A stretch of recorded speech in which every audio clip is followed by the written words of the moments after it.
All right, thanks, Terry. In tonight's Health Connection, we're joined by Scott Erickson with Ears to You. Thanks so much for coming in tonight. Thank you for having me. No I problem. appreciate it. Well, you have, what, 6 different locations in Colorado, right? We do. Okay. So tell me a little bit about what you specialize in the labs. Our specialty is mainly in hearing testing, hearing conservation, and selecting the appropriate hearing devices for the individuals based on their hearing needs. And the funny thing is, it seems like a lot of times people will have a hearing problem, but they don't think they have a hearing problem. And I think it's usually like the sons and daughters telling their parents, hey, you need to go get this checked out. But you see a lot of denial, right? Occasionally we do see that.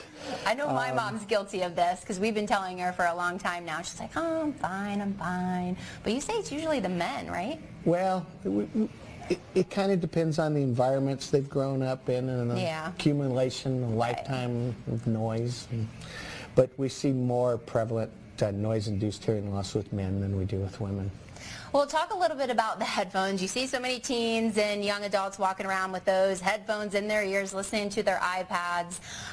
This can kind of take a toll on their hearing after a while, right? I mean, I know we've done a couple different stories on it before where you probably want to just spend a little bit more on those better earphones, right?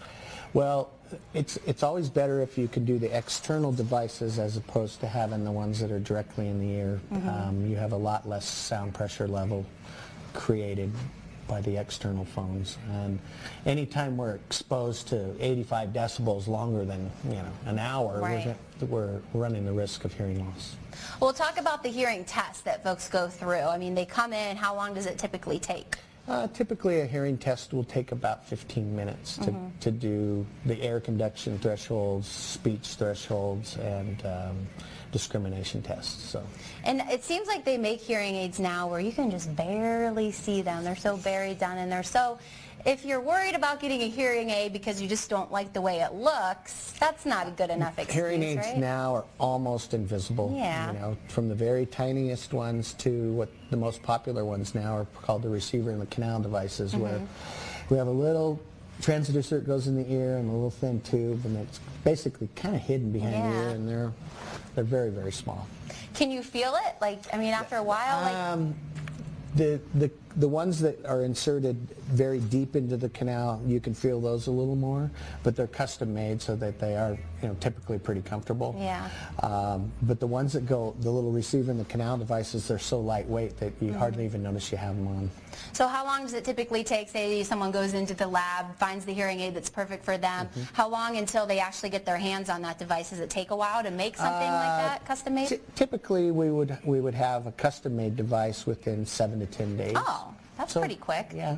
Well, now we fly the order back and then they fly it back. So in the old days we'd have to ship them by mail, so that took a lot of time. But now with airborne, it gets there pretty quick. All right, very good.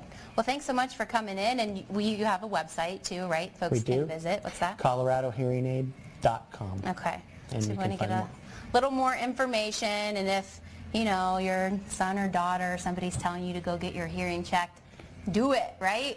Don't want to let it go. You're saying it's harder to treat if you let it go, right? The longer you put it off, the harder it is to correct it. That's just like anything. Just take care of it right away and you're good to go. Yes, ma'am. All right. Sounds good. Well, thanks for coming in tonight. You're welcome. We appreciate it. I appreciate you having me. We're going to check back in now with Chief Meteorologist Terry Gerbstadt with another quick look at our weather. Terry?